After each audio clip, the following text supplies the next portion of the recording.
Today's video is sponsored by the Handyman. You can get these shirts with or without the Come and Take It. Link down in the description. Got the caulk gun hats. For reference, your model is 6'1", 195 pounds, and he wears a size XL. This has been worn and washed 5 or 6 times. It's all shrunk as much as it's going to shrink. So when you're making your order, adjust accordingly to your size. Now back to the video. Today, I'm working on a teeny tiny countertop, a live edge countertop.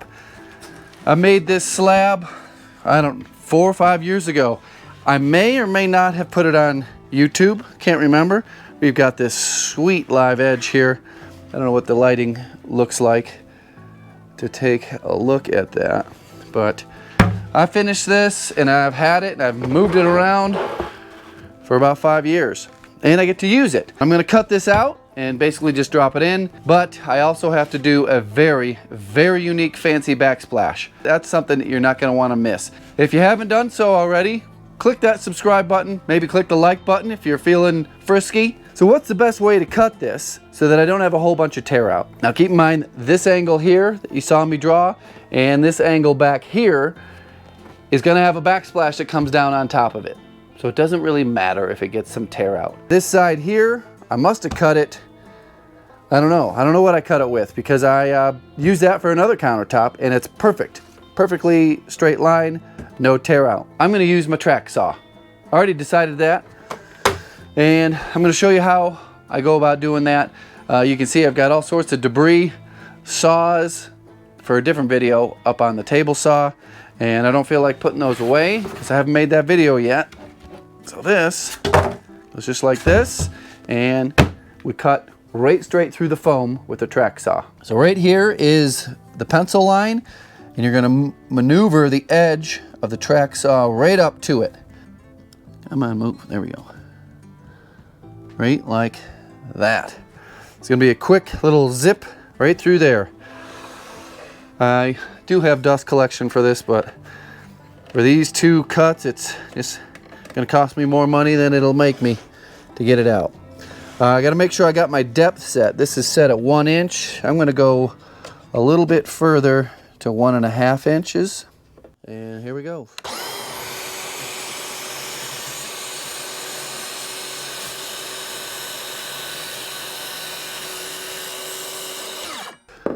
So that's the cut, and you slide the track away.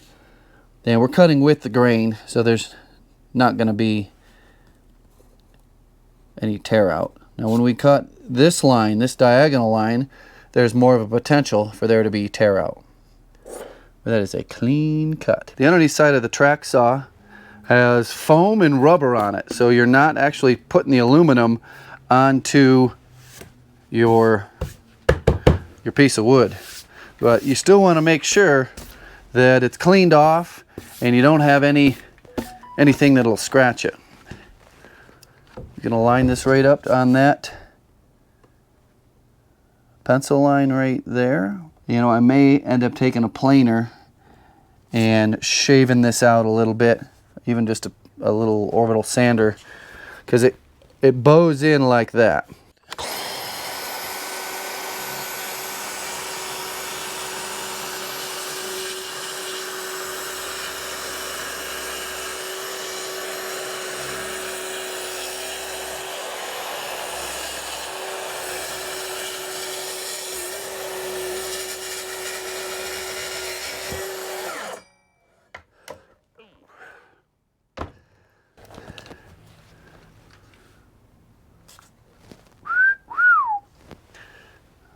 So on the non-track side, you can see there's a little bit of tear out. That's actually kind of not very good.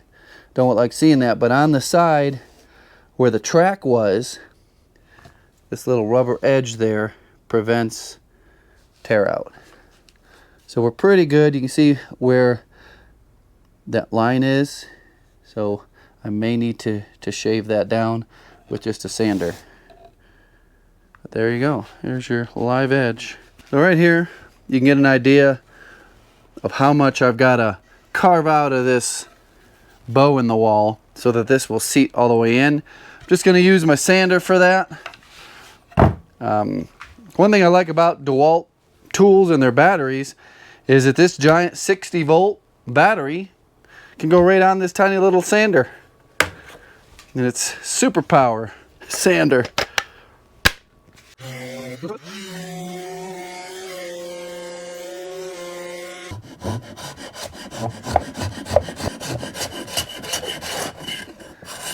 Seems to be pretty sharp.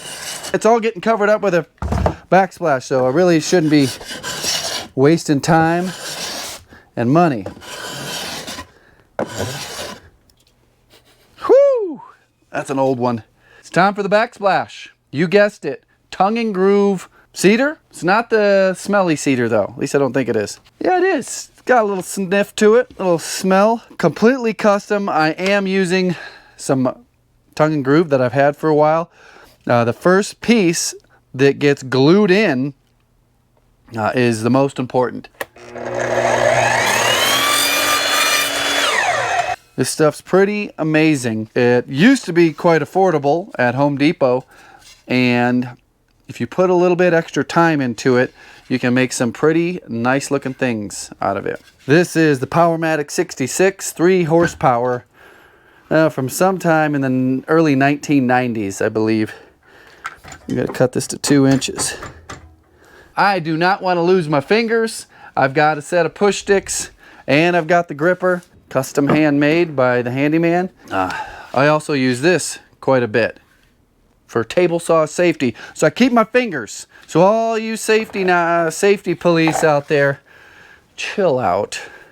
Actually, no, keep commenting. Keep commenting how I'm a danger to society. So this here loosens up and drops down to stabilize this side. This here is right on the edge, and the cut is right there. So this blade is going to go just inside of that right there. And if I needed to, I could just move this over. It's got grippers on the bottom, and it keeps your hand away from the saw blade. These are some push sticks that I whipped up many years ago. You can see how well they've been used. You see the tip of that one's all chip chopped out, the rear of that one, and I've also buzzed down the side of this one. The gripper, I don't know what I paid for it. I'll leave a link in the description so you can go get one so you don't chop your fingers off. Safety pays. It's not just a phrase. So I'm just cutting the tongue off this.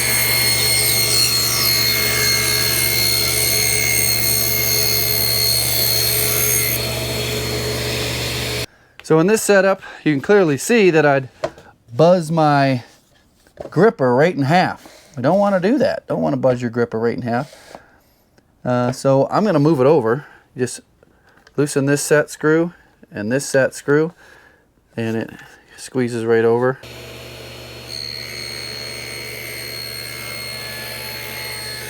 Link will be in the description on Amazon. Now this is where things are going to get a little freaky.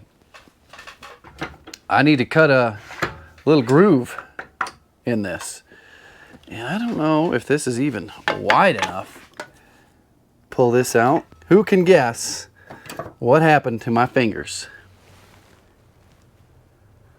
Right answers, wrong answers, whatever you want to put down in the comments. What happened to the Handyman's fingertips?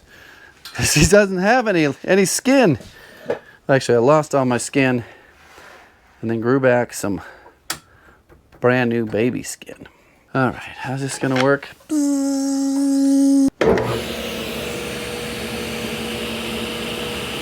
want it to fall down in there.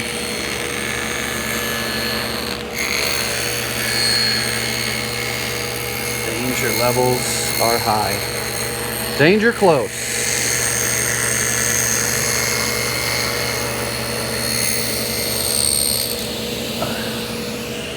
Came up pretty darn good. So I thinned it down just a little bit, and now I've got this little flap right here that just breaks right off. And that'll be my groove for the other boards that are going to tuck in behind there. It's going to give this a quick sand job.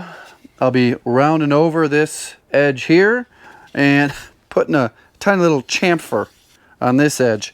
Going to do it with sandpaper.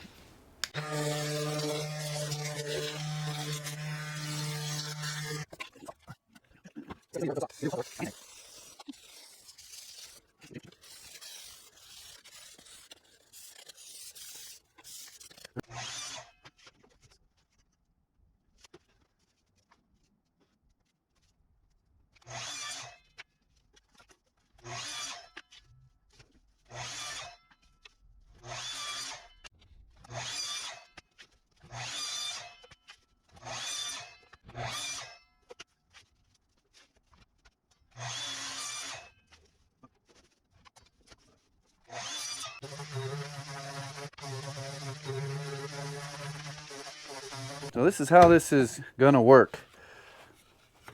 At least I think it is. Gonna lay these out and orient them so that the nicest sides are facing up and out.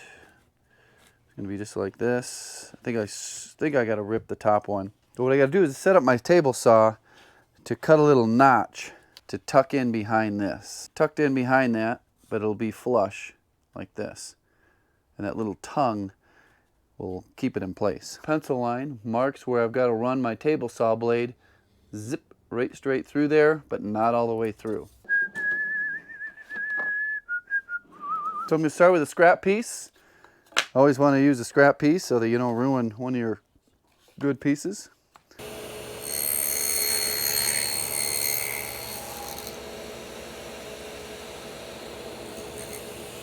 So this is what I mean about doing a test piece. This looks a little on the thin side. So I'm going to crank this down.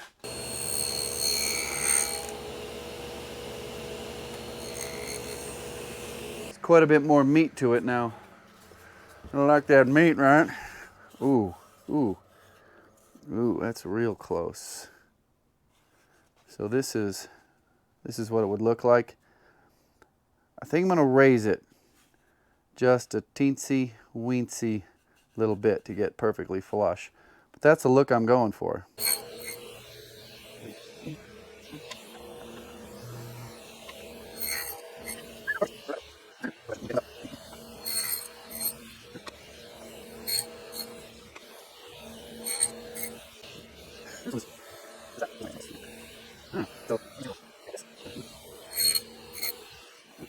Time to sand and lacquer. This is such a small project. I'm going with spray cans. Yeah, spray can lacquer. So it says 30 minutes to recoat lacquer. Where I'm at in the workshop, my humidity levels and temperature, this dries in about 5 minutes. Wood that's stained in any color, but you can still see the grains of the wood. It's like camouflage, and everything just blends together. So this is just a tack cloth. You can pick this up at Home Depot, Lowe's. Don't ask them for it because they don't know what the heck it is. And they move them around every once in a while. Whoa, easy. They move them around every once in a while.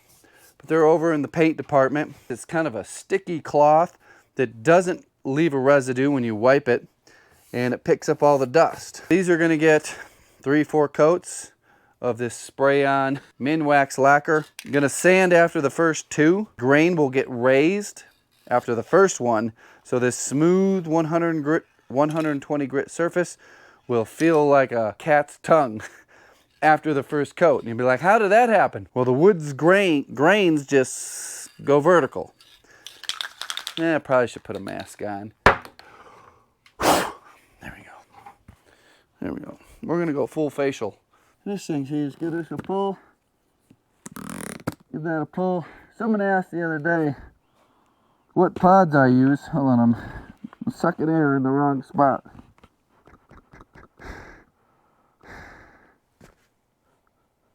There we go. I'm all sealed up. I have no idea. I just get the pink ones and I just get the best. Even though I might not need the best, I might wear this just for dust, but it's like chemical rated. So the first coat is you spray it on. The only purpose is to get that grain raised up so you can sand it off. What's weird, you spray it again, the grain doesn't raise up and it's smoother. This one's almost done. This one's full. Really brings that color out. I'm going to do this how I would normally do it, not try to make it more complicated than it is for YouTube. But yeah, I'm going right back over it because I'm going to sand probably 50% of this off. This is just to raise the grain.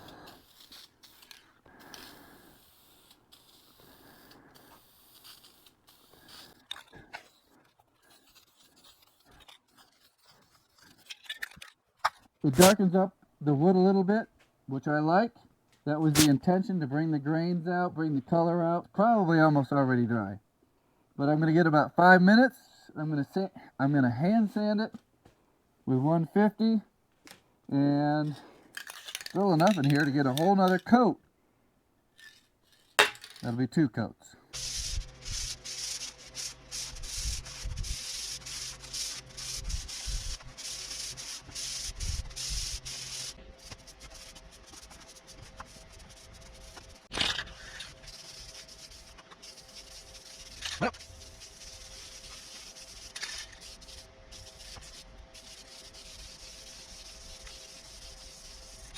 So I got to do some chiseling.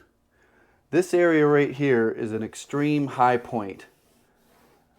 And getting the boards to lay flat from here to here is impossible. If it's tight here, it's sticking out a heavy 1/2 inch back here. But once you get to this point, obviously we're going to have a break around the outlet. Right from here up, it's completely flat and would glue up there nicely. The easiest way to get these things to lay flat is going to be to chisel this out here. So this is a plaster layer, real thin, maybe an 1/8 inch, maybe a little bit less, of creamy plaster that is over the top of masonry. So I got to pop all this off because this is definitely the high spot right there. If you're wondering why I'm not sawing this out or using any grinder, well, I don't want to make the dust and any carbide blades get dulled within 10 to 15 seconds once you hit this stuff. So I wouldn't be able to cut it out. This works just as well. This should probably only take me 3 to 5 minutes to pop this all off.